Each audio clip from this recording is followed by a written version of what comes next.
আজকে তৈরি করে দেখাবো আপনাদের মুলকা, বিক্রমপুরের ঐতিহ্যবাহী একটি খাবার যেটা কিনা দোসা নামে আজকাল পরিচিত।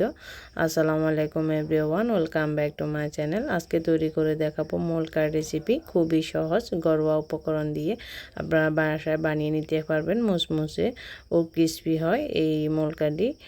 আর এটা বানানোর পরও থাকে 2 থেকে 3 ঘন্টা মুসমুসে। সাধারণত আমরা আলু আর সুজি দিয়ে এটা বানিয়ে তৈরি করে দেখাবো। সাথে থাকবে আপনাদের চাটনি।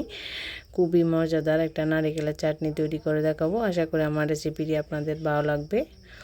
তো চ্যানেলটি সাবস্ক্রাইব করে পাশেই থাকবেন। তো প্রথমে আমাদের লাগছে আলু। আমি মাঝারি সাইজের একটা আলুকে ব্লেন্ডারের সুবিধার্থে আমি এটাকে ছোট ছোট পিস করে ধুয়ে পরিষ্কার করে নিয়েছি। এর মধ্যে দিয়েছি ছোট সাইজের একটা আদা কুচি, আর দিয়ে দিচ্ছি হাফ চা চামচ জিরা। এটা আস্ত জিরা, কাঁচাই আছে। তো দিয়ে দিচ্ছি ঝালের জন্য 2টা কাঁচামরিচ। এগুলা সব আমি মিহি পেস্ট করে নেব। যেহেতু আমাদের মিশ্রণে এটা মিহি পেস্ট করা অবশ্যই জরুরি, যাতে দানাদার না থাকে। তো আমি এটা মিহি পেস্ট করে নিয়েছি। তো এর মধ্যে এবার দিয়ে দিচ্ছি সুজি। আমি এই সুজি ব্যবহার করেছি 1 কাপ। আপনারা চাইলে কম বা বেশি করে নিতে পারবেন। এর সাথে মিশিয়ে দিচ্ছি 1 কাপ পানি। এটা দিয়ে আমি আবারও একটা স্মুথ ব্লেন্ড করে নেব, বা একটু দানাদার থাকলেও সমস্যা নেই। এটা ভিজিয়ে আমরা রাখলে এটা ফুলে যাবে, আর পরবর্তীতে ভাজার পর খেতে ভালো লাগবে। তো আমার ব্লেন্ড করা হয়ে গেছে। তো এর মধ্যে দিয়ে দিচ্ছি আমি হাফ কাপের মতো বেসন। আপনারা চাইলে আটা ময়দাও ব্যবহার করতে পারবেন। দিয়ে দিচ্ছি স্বাদ মতো লবণ, আর দিয়ে দিচ্ছি হাফ কাপ টক দই। টক দইটা অবশ্যই দিতে হবে। আমি পেটিয়ে দিচ্ছি। তারপর দিয়ে দিচ্ছি স্বাদের জন্য 1 চা চামচ চিনি। চিনিটা দিলে খুব সুন্দর একটা কালার আসবে, সাথে একটু মজা লাগবে খেতে, স্বাদের ব্যালেন্স হবে। তারপর সবগুলো উপকরণ আমি একটা হ্যান্ড উইচ দিয়ে এক রাউন্ডভাবে ঘুরিয়ে নিচ্ছি আমি এক সাইড থেকে, যেটা এটা ভিতরে ফ্লাফি হয়। তো আমি কিছুক্ষণ এটাকে এবার রেস্টে রেখে দেবো 10 মিনিট, যেটা এটা ফুলার জন্য, যেহেতু আমরা সুজি ভিজিয়েছি। তো এর মাঝে আমরা তৈরি করে নেব চাটনি। এখানে আমি 1 কাপ নিয়েছি নারকেল। তারপর দিয়ে দিচ্ছি 2টা ঝালের জন্য কাঁচামরিচ, আর 1 চা চামচের মতো দিয়েছি আদা কুচি।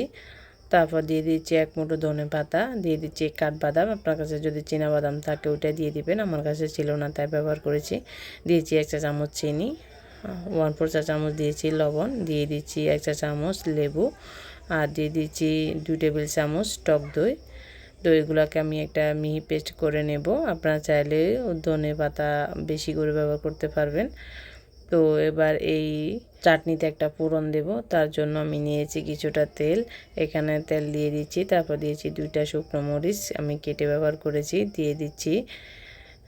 এরপর সরিষা, এটা আস্ত সরিষা থাকলে আপনারা কারি পাতাটা ব্যবহার করতে পারবেন। আমি এটা পছন্দ করি না, তার জন্য স্কিপ করে গেছি।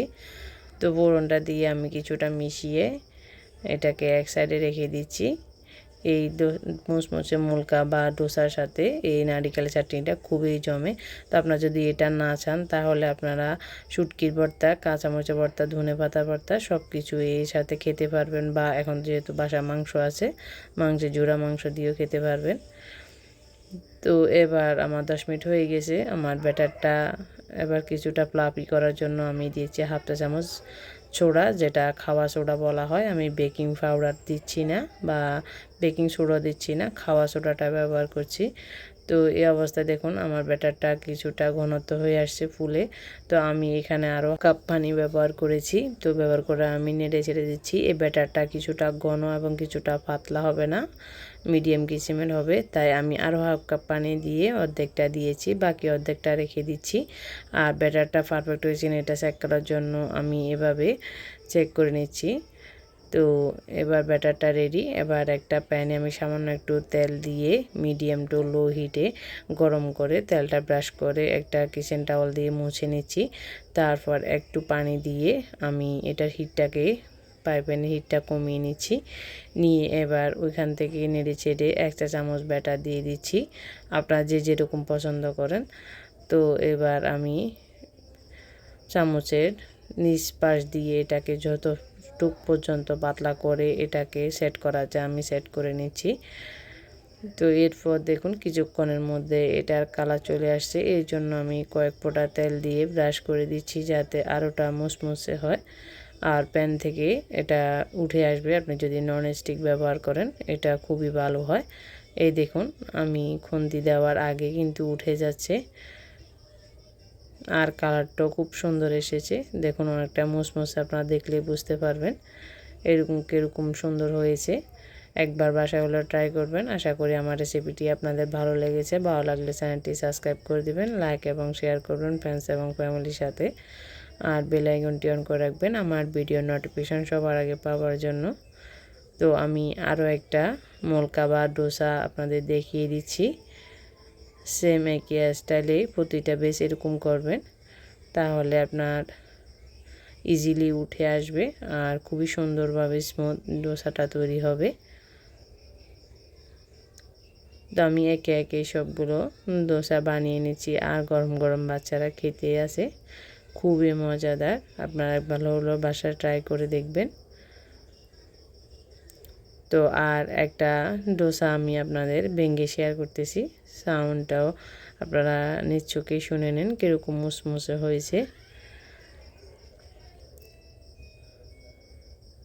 তো তার ঠিক মতো যদি আপনার ব্যাটারটা হয় তাহলে এভাবে নিচ থেকে উঠে চলে আসবে ইজিলি। আর এটা গরম গরম খেতে খুবই মচমচে মজাদার। তো আমি একটা ডোসা ভেঙে দেখাচ্ছি আপনাদের।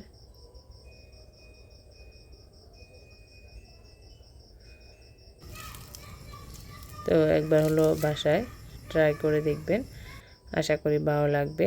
আজ এ পর্যন্ত, ভালো থাকুন, সুস্থ থাকুন, আল্লাহ হাফেজ।